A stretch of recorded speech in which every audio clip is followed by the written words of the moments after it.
Lewin lahir pada tanggal 9 September 1890 di Mogilno, Posen, Prusia. Dalam penelitian Lewin, awalnya berfokus pada behaviorisme, namun berubah menjadi psikologi Gestalt. Teori medan menurut Lewin merupakan suatu metode untuk menganalisis hubungan-hubungan kausal, serta membangun konstruk ilmiah sehingga konsep-konsep teori medan ini harus bisa diterapkan dalam berbagai gejala psikologi dan sosiologis. Teori Lewin ini dapat dimengerti dalam rangka 1. Struktur kepribadian, 2. Dinamika kepribadian, dan yang terakhir perkembangan kepribadian. Dalam struktur kepribadian ada pribadi, di mana Lewin menggambarkan pribadi secara struktural selaras dengan prinsip psikologi Gestalt, yaitu pribadi sebagai keseluruhan yang terpisah dari hal-hal lainnya ada di dunia ini. Nah, jadi penggambaran ini dilakukan melalui dua cara, yaitu dengan cara kata-kata dan secara ruang atau topologi. Namun, Lewin sendiri lebih memilih menggambarkannya secara ruang, karena penggambaran secara ruang itu memungkinkan pendekatan secara sistematis dan penggambaran ruang akan lebih mudah dimengerti dibandingkan dengan kata-kata yang dapat ditimbulkan salah pengertian dan keraguan. Penggambaran secara ruang dapat dilihat dari gambar di bawah ini. Jadi, yang berada pada lingkaran merupakan P atau pribadi, sedangkan hal-hal lain yang ada di dunia ini digambarkan dengan non-P atau non-pribadi yang berada di luar lingkaran. Lingkungan psikologis, Lewin menggambarkan secara ruang seperti pada gambar ini.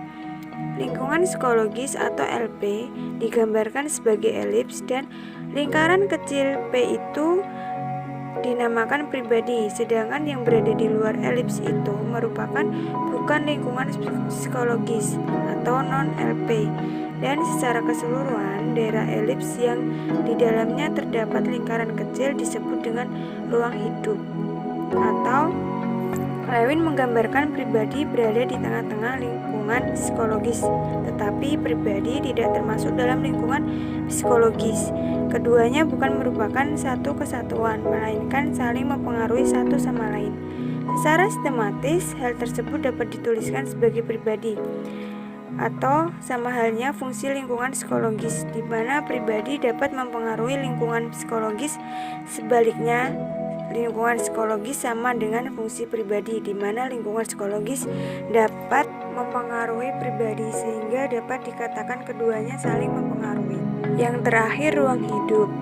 Ruang hidup atau medan psikologis, totalitas realitas psikologis yang berisikan semua fakta yang dapat mempengaruhi tingkah laku individu pada saat itu.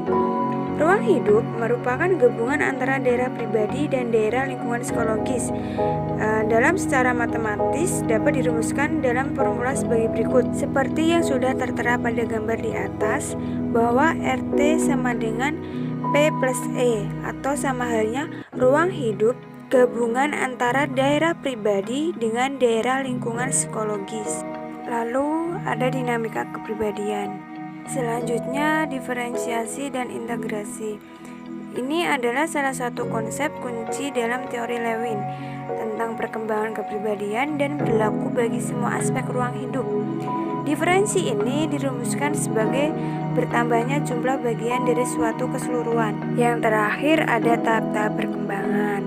Nah, menurut Lewin ini perkembangan merupakan suatu proses yang bersinambung di mana sulit untuk menetapkan tahap-tahap yang terpisah. Nah, itu tadi penjelasan teori medan dari saya. Sekian dan terima kasih. See you guys.